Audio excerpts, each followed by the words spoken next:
O número de crianças confusas sobre o próprio sexo está explodindo. E você, quer que o seu filho faça parte dessa estatística? Acredito que não, pois a ideologia de gênero desconstrói a identidade humana por onde ela passa. Você sabia que na Inglaterra, nos últimos 5 anos, subiu 1000% o número de crianças que se submetem a tratamento transgênero? E na Escócia, mais de 500% apenas nos últimos 4 anos? Isso não é por acaso. O número de crianças confusas a respeito do próprio sexo está explodindo nos países que promovem a ideologia de gênero em suas escolas. E por que isso? Simples. A ideologia de gênero afirma que ninguém nasce homem ou mulher, mas que cada um deve construir sua própria identidade. E se é assim, todas as crianças devem experimentar todas as formas de sexualidade possíveis até encontrarem um gênero para si mesmas. Como isso se daria? Através de materiais didáticos e uma nova pedagogia voltada para a desconstrução sexual. Sim, ideias têm consequências, e as consequências da ideologia de gênero promovem exatamente esta confusão, fazendo nossas crianças duvidarem de si mesmas na sala de aula, ambiente onde os pais estão cada vez mais ausentes e onde as crianças estão em fase de natural imaturidade e questionamento. O que muitos escondem é que existe uma verdadeira indústria do gênero por trás de toda essa confusão e que está organizada para destruir nossas famílias. Com certeza você já ouviu na televisão alguém dizer que a família é uma instituição antiquada, que os tempos mudaram e que precisamos abrir a cabeça. É porque não estão conseguindo mudar a cabeça da população que a estratégia de promover a ideologia de gênero nas escolas se tornou tão urgente para eles. Foi por isso que em 2014, quando o Congresso votou a proposta de Plano Nacional de Educação, deputados e senadores retiraram todas as referências à ideologia de gênero do seu texto, respeitando assim a vontade expressa do povo brasileiro que rejeita essa ideologia. Em 2015, quando chegou a hora de se votar os planos estaduais e municipais de educação, o MEC, atropelando a decisão do Congresso, tentou impor silenciosamente o gênero aos estados e municípios. Depois que o gênero já havia sido rejeitado pelo Congresso, por meio da 2ª Conferência Nacional de Educação, o CONAE 2014, o MEC produziu um documento que depois seria transmitido a todos os estados e municípios, definindo a questão do gênero como diretriz educativa, e ainda por cima, como se tivesse sido aprovado pelos deputados e senadores. A trapaça se encontra em inúmeras páginas do documento. Vamos dar apenas alguns exemplos.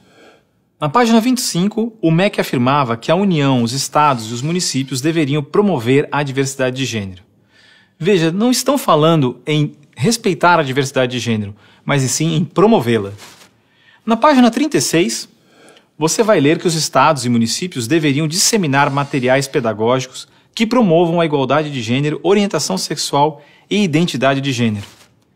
Na página 41, que estados e municípios deveriam desenvolver, garantir e executar anualmente nos sistemas de ensino fóruns de gênero.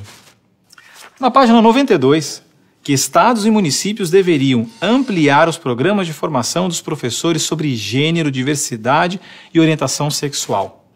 Mas vejam, assim como eu, milhares de pais e professores lutaram democraticamente contra o documento em nossas câmaras municipais. O movimento foi histórico e disse não a essa fraude. Cidade a cidade, a ideologia de gênero foi rejeitada dos planos de educação de quase todos os 6.000 municípios brasileiros. Era de se esperar que, após essa imensa pressão popular, o governo desistisse dessa ideia de introduzir à força o ensino da ideologia de gênero nas escolas do Brasil. Mas não, o MEC colocou novamente as chamadas questões de gênero na Base Nacional Comum Curricular, um documento que se propõe a impor o conteúdo de aprendizagens consideradas essenciais para todos os alunos brasileiros. Se for aprovada, a base deverá ser implementada por todas as escolas do Brasil, não só na rede pública, mas também na rede privada. Na prática, o documento propõe os seguintes absurdos nas nossas escolas. Na página 159, está escrito que o professor de artes deve desenvolver as aulas discutindo experiências corporais, pessoais e coletivas, de modo a problematizar questões de gênero e corpo. Na página 165, se volta a dizer que o professor de artes deve refletir sobre as experiências pessoais e coletivas desenvolvidas em aula, ou vivenciadas em outros contextos, de modo a problematizar questões de gênero, corpo e sexualidade. Na página 305, se estabelece que na área de ciências humanas, a diversidade de gênero deve ganhar especial destaque. E não para por aí. Na página 351, se estabelece que o professor de História coloca em destaque as temáticas voltadas para as questões de gênero. Na página 378, se estabelece que o professor de História trabalha em aulas questões de gênero, anarquismo e protagonismo feminino, mostrando as transformações ocorridas no debate sobre as questões de gênero no Brasil durante o século XX. Vocês estão vendo?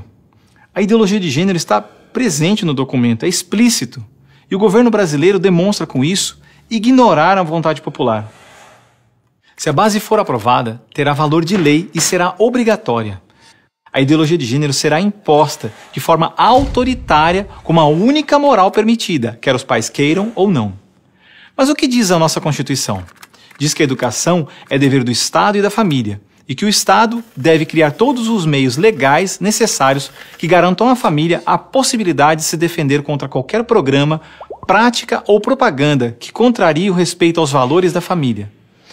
E ainda mais, o artigo 26 da Declaração Universal de Direitos Humanos diz que os pais têm prioridade de direito na escolha do tipo de educação que será ministrada a seus filhos. Não vamos aceitar a imposição deste absurdo sobre os nossos filhos. O governo pretende aprovar a Base Nacional Comum Curricular ainda este ano de 2017. Por isso, pare, reflita e nos ajude enquanto ainda é tempo. E compartilhe esse vídeo com pais, professores, diretores de escola, vereadores, lideranças de sua comunidade. Ninguém pode ficar indiferente. A ideologia de gênero deixa marcas que ficam para sempre.